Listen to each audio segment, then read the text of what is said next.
We're now live. Commissioner, you have the floor. Good afternoon. Good afternoon. Welcome to the meeting of the Administrative Operations Committee of the Public Building Commission of Chicago being held today, December 3rd, 2025 at 1 p.m. Director Gitteroff, please call the roll. Thank you, Mr. Chairman. Chairman Maldonado. Here. Commissioner Randall. Here. Mr. Chairman, we have a quorum. Thank you. First item of the agenda is approval of the minutes from the meeting held November 6th, 2025. Move to approve. Motion approved. Next item on the agenda is public participation in accordance with the Open Meetings Act. Registered speakers will be allowed 2 minutes to provide comment. Chairman, there are no speakers today. Thank you, Mary Pat. Next item on the agenda is report by Director of Procurement, James Borkman. Good afternoon, Chairman, Commissioner. I have 6 reports for you today. We'll start with our monthly task orders awarded against term contracts on tab C1 of your books. There was just one since our last report. That was for environmental renovation and demolition services at the City Colleges of Chicago School of Nursing. That was awarded to Terracon Consultants in the amount of $19,324.92. Any questions on that one? No. My next 2 reports are recommendations for appointment of firms to provide various services. The first is at tab C2, and that is for the construction signage services. So on September 4th, we issued a request for proposals for construction signage services. This is to provide signs for the various projects on behalf of our clients. We received a couple of responses, 3 proposals. And of those, we feel that 2 are qualified to provide these services. And that would be Crossroads Reprographics, doing business as Crossroads Print and Technologies. They're an MBE certified firm. And Springer Blueprint Services, Inc. Both of the firms established that they had the necessary technical competence and personnel. They had good references in past performance, which is important. And they also committed to the PBC's minority and women-owned business enterprise goals, as well as agreeing to negotiate pricing should we choose to move forward an award. If we did move forward, it would be for a master term agreement, just as we have done in the past, with each firm for a period of 3 years with 2 one-year options, again, as you pointed out at the last AO meeting, at the executive director's sole discretion. And then we would report that to the board. And it would be for a not to exceed amount over that entire period of $100,000. Any questions on the construction signage services? I do want to say thank you to my deputy director, Patty, back there, who was handling this. She did a good job, and so did the team. So the next report is at tab C3 in your books, and that's for a recommendation to appoint a firm to provide construction document printing and online hosting services. On October 20th, 2025, we issued an RFP for these services. We had a nice pre-submission conference, and we received 2 proposals in November of 2025. As part of these services, it's as part of the procurement of each of the projects that we engage with, we have the need to provide construction documents printed, whether that be the actual plans, the RFP, or Book 1, Book 2, and Book 3. Book 1 being the instructions to the bidders, Book 2 being the standard terms and conditions, and Book 3 being the technical specifications for these projects. There are a large volume of printing that we do. As a result, we have had a great deal of success having several printers work on our behalf, as well as the awarded contractor. So we went out, we received these 2 bids. Each of the bidders that we're recommending, National Reprographics, Inc., doing business as Blue Edge, and Springer Blueprint Service, Inc., had technical competence. They had good references.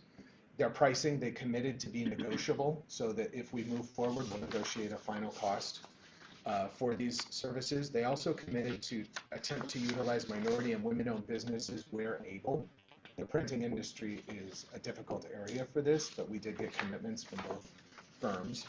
They also established they had the financial capacity and they responded fairly well to the solicitation. So we would recommend those two firms. I'll say the names again. National Reprographics, Inc., doing business as Blue Edge, and Springer Blueprint Services, Inc. And that would be that same master term agreement for 3 years with the option to extend up to 2 additional 1-year periods. And again, a not to exceed amount of $100,000 for those. Could you clarify online hosting services? So yes, thank you for asking that question. In addition to issuing procurements and having the RFP live on our website, we want to make sure that the construction documents, the technical specifications, all the related addenda, anything that's related to that project, be available not just to the contractors or potential bidders, but to our assist agencies. So what we do is we partner with our digital document printing service company to host an online plan room. We don't really have, we may have that capability, but we're not sophisticated enough yet to really move forward with confidence. Okay. So these providers host for us. And we've had a great deal of success. It's been that way for, at least since I've been here, so 10 years for me. I think even before that. So This is pretty standard. yeah, and I think since we don't have a contract with UNA or Bonfire or any of the other larger, as you may recall from the county, online procurement hosting services, this is the way we accomplish that goal. All right, thank you. Thank you for asking.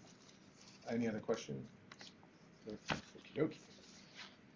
My next 2 reports, the first one is at tab C4 in your board books.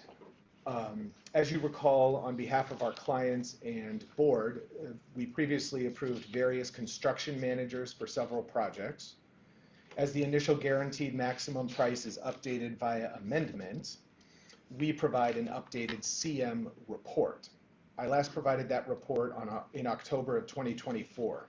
Since then, we have updated 3 of the GMPs and added 1 new project. So if you look at your, I have a bigger version here if it would help for both of you. If you look at your report in tab C4 again of your board book, the CM report, on the second page of the large spreadsheet, you'll find the amendments surrounded by a red border are those that we've already reported, and no change has been made. And then there are 4 that you'll see a green border, and those are where we had a change. And I'll read those now for your, and those people online. The first is on the second page there, North Park Village Chapel, Building F. That was contract PS 3078. That was done for the city of Chicago. The construction manager was All Construction Group. The original board authority was April 2022. And the change from the initial GMP of $732,180 via Amendment 1 is to $1,661,722.51. The next one was right below that. That was also at North Park Village. That was, the next one is for the Gymnastics Center building, B. That was contract PS 3076, All Construction Group. And the initial GMP of $755,375, Amendment 1 changed to $1,600,000 even. The last 2 you'll see are located towards the bottom.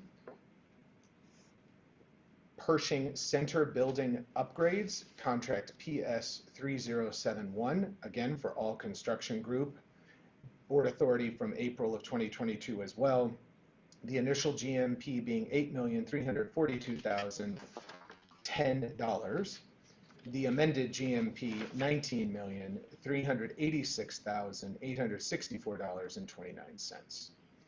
And the last green border that you see on my report is for the new project. So that will, of course, just be the first GMP. And that was for Malcolm X College West Campus addition and renovations, which will be is contract PS 3089. That's on behalf of the City Colleges of Chicago. It was awarded to GMA, and that was done in May of 2024 in the amount of $13,833,537.28.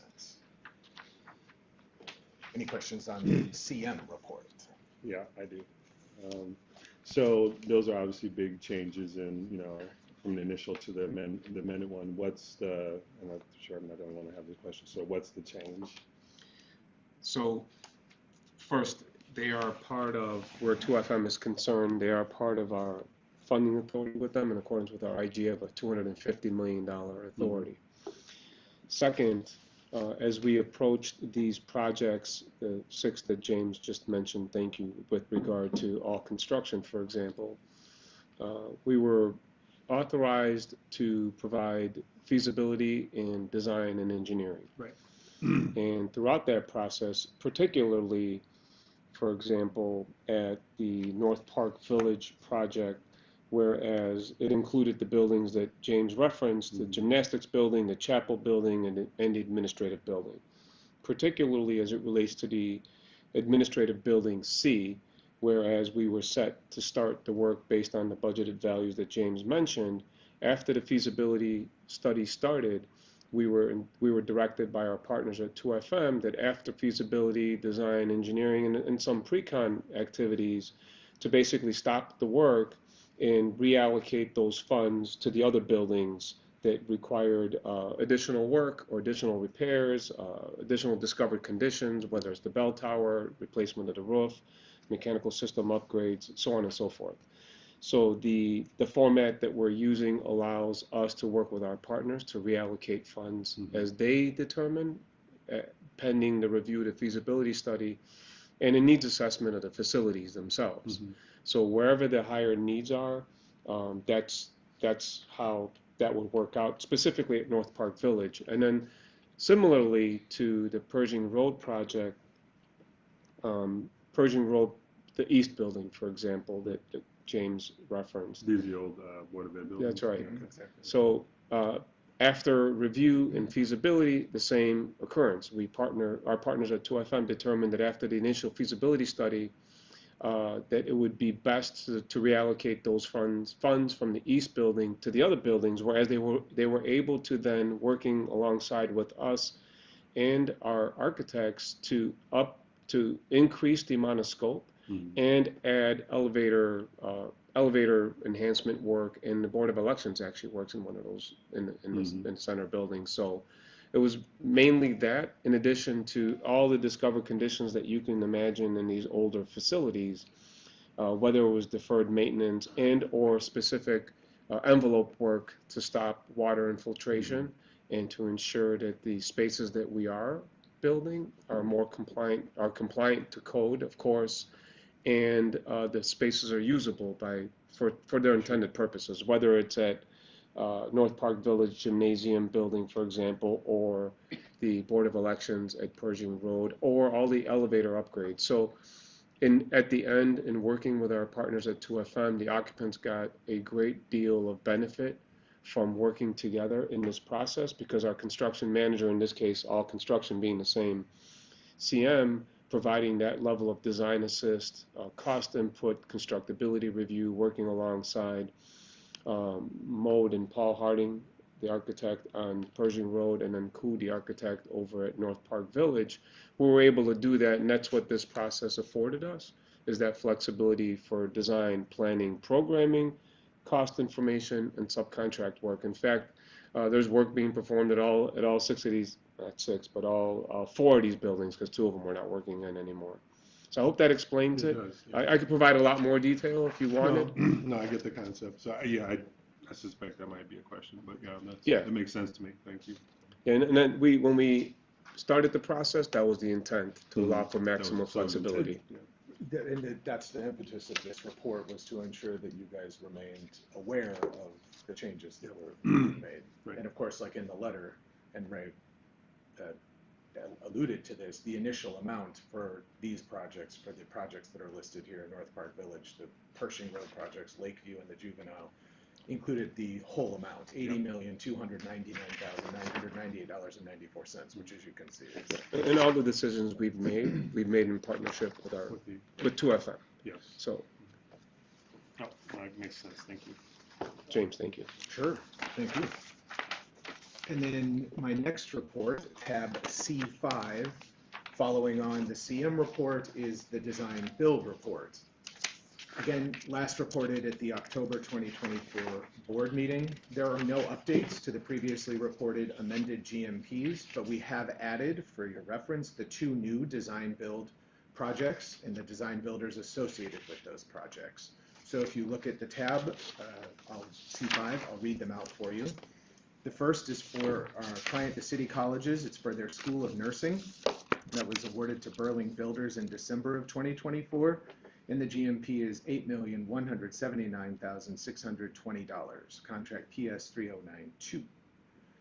And the last one is the Kells George Park Fieldhouse, contract PS 3096 for the Chicago Park District. That was awarded to BOA Construction in June of this year in the amount of $12,307,656.48. That's building a brand new field house, or is that? Yes. It is. Okay. Is that just curious, is that how big a facility is that? I know they build different size facilities. It's approximately 20,000 square feet, 20 to 22,000 square feet, but right across the street from our M. Ailey Library at Chicago and Yeah. Kedzie. Mhm. So there's an existing firehouse there as well that needs to be abated and demolished. But yeah, the work is proceeding. In fact, we recently accepted the DB's recommendation to award the demolition subcontractor, for example. It's a great location, very tight, very constrained. It'll be a lot of fun. It's going to make a difference for that But the neighborhood. park will Yeah. greatly be Yep. enhanced. Yeah, for sure. All right, thank you. Any questions on the DB report? No? Last report, very straightforward, tab C6 in your board book. I just have one amendment report to report out, and that's just a continuation of the 3 design architect firms that we carry in case we need those services. This would just be a 1-year extension of those firms.